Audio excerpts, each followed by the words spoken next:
Good afternoon to everyone. Okay, to give an update on the case involving the road rage incident wherein victim Mark Vincent Haralde was shot to death by who was shot to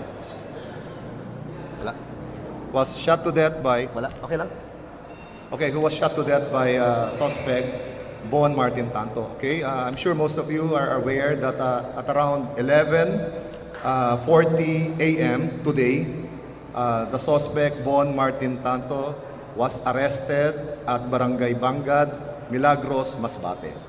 The arrest was effected principally with the assistance of elements of the 9th Infantry Division based in Masbate, together with the PRO 5 Masbate Police Provincial Office in coordination with the NCRPO.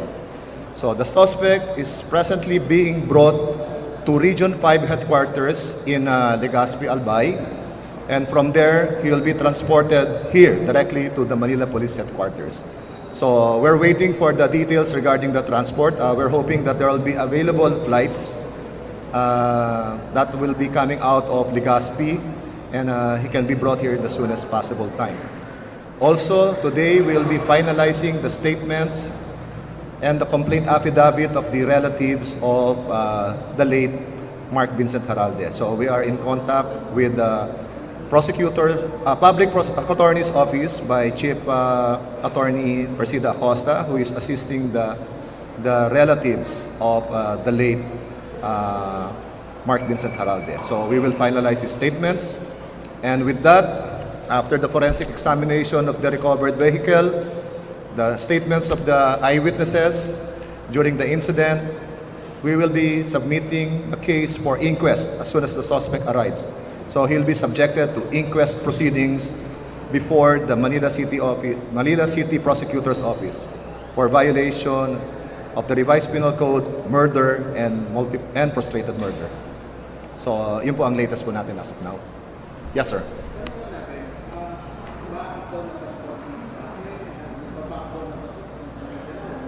Yes, sir. That's a good question. In fact, since his travel from the time of the incident in Quiapo, we monitored his movement going north. He brought his vehicle to Nueva Vizcaya, wherein he left the vehicle and then boarded back Florida bus going to Manila.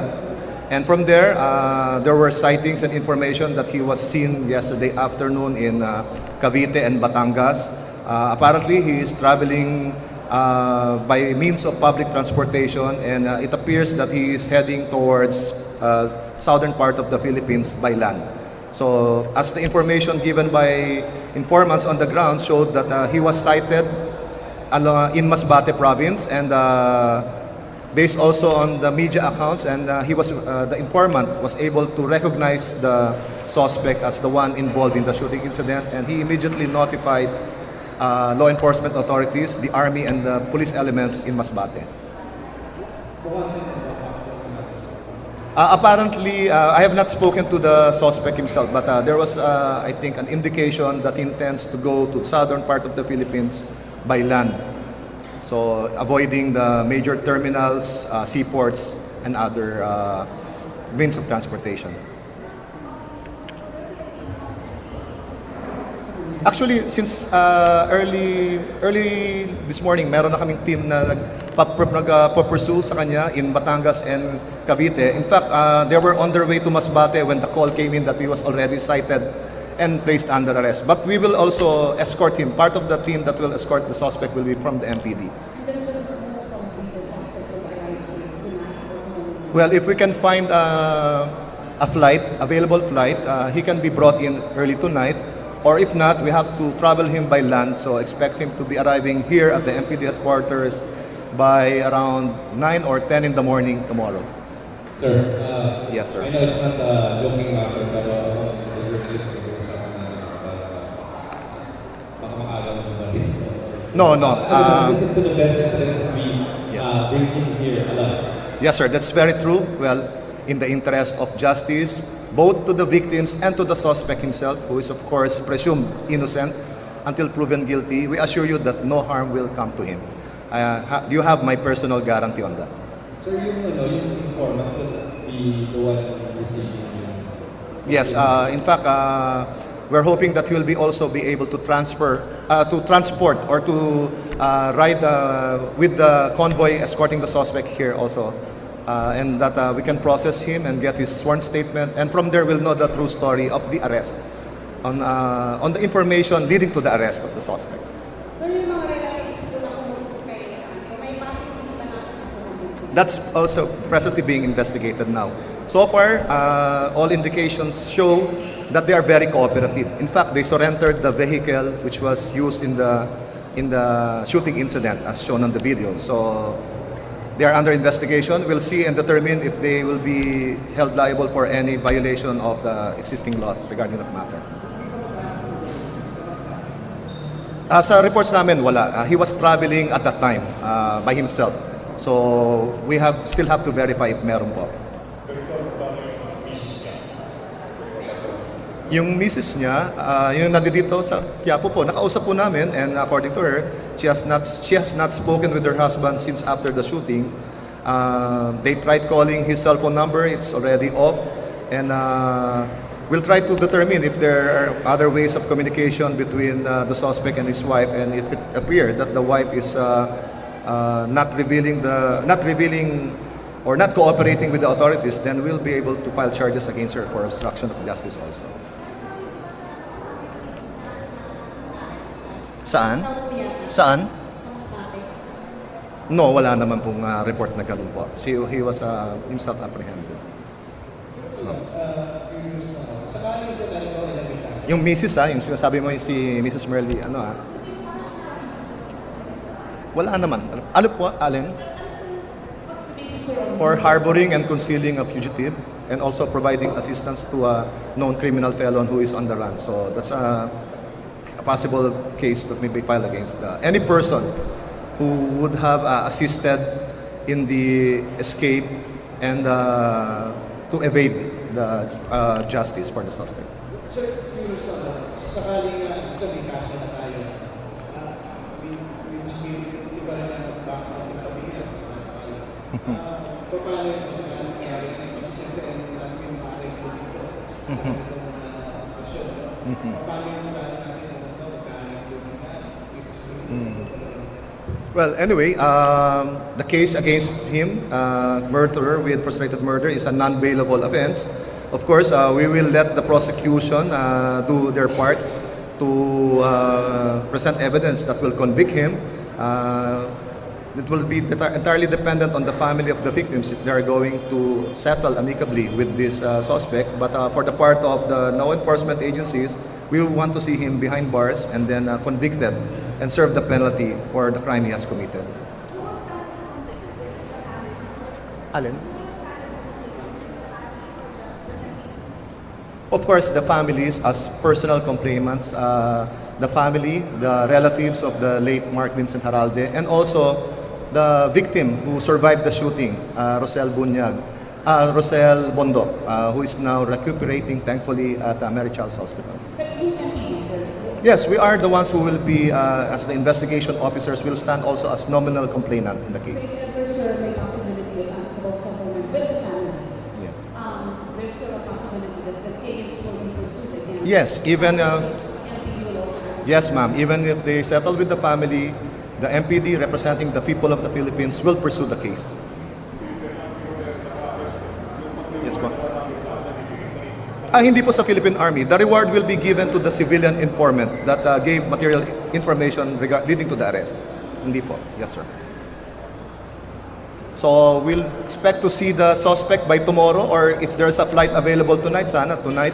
But I understand, based on the information provided by our contacts in the airport, by tomorrow, he will be brought in here by land kung walang flight.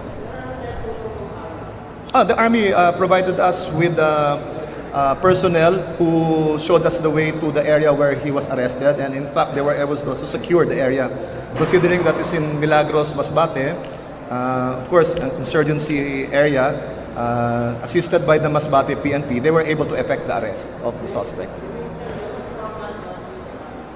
Sa Army una nag-report yung informant kasi sila ang present on the ground because of course the area is again insurgency affected. So they're the first law enforcement authorities on the ground at the time. No firearm was recovered in the person of the suspect. Based on the information I gathered kanina, there was one informant who positively identified the subject as the shooter Vhon Martin Tanto. Yes, ma'am. Alin po, ma'am? The arrest, initially, the arrest was made by Army elements under the 9th Infantry Division, Colonel Ferdinand Trinidad, the brigade commander. With him are elements of the Masbate PNP, which is under the Police Regional Office 5. Based, of course, on the information provided by the Manila Police District, because we have forwarded details regarding the suspect to all police regional offices, and of course through the information given by media, particularly the broadcast networks, wherein the photographs of the suspect were shown to the public. So because of that, I think that was very helpful to the informant, to the law enforcement cause. Mahina. He gave up peacefully after sensing that there were already government agents apprehending him. So no resistance on the part of the suspect.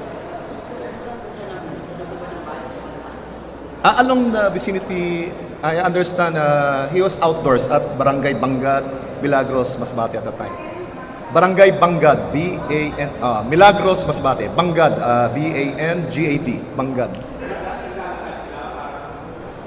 Apparently, the area is parang open area when he was arrested. Either he was seeking to travel again to another destination. Yung alin?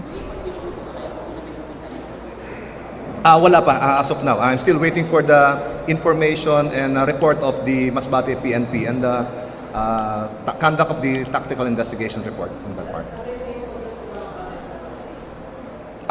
We're still waiting for the results of the ballistics examination from firearms. If the empty shells recovered from the crime scene will match those in specimen to his licensed firearms in crime lab. So we'll just wait for any development by tomorrow. Hopefully for tonight, pero I don't think available yung flight because there are no flights available na. Masbate yata, one flight a day lang in and out. So he will be brought in, I think, overland by motor vehicle. So ang sabi, it's around 16 to 18 hours travel time from Masbate. Magte-ferry pa eh. Masbate, ferry to Sursogon, then Sursogon, direct to Legazpi. Nighttime eh. Kung daytime, pwede daw. Pero nighttime, of course, we want the suspect to be also secured and safe from harm. So he'll be brought in by convoy, by I think most likely pag hindi nakalipad ng before sunset, he will be brought in by land, most likely. Yes. I understand that the Firearms and Explosives Office have already instituted confiscation and confiscation proceedings, and they will be revoking his license. I think they will revoke the firearms license granted to the suspect. Alin? Dito pa rin, sa Quiapo, Arlegui, Quiapo. Yes, Arlegui Street, Quiapo. Yes. Yes. No, he will be brought for inquest proceedings. So he will be brought in person and then presented before the city prosecutor's office. So thank you very much. So we'll just wait for his arrival. Maraming salamat po. Papa. Ay, folder ko. Init ng alin? Pinapagod din ako ito si Director eh.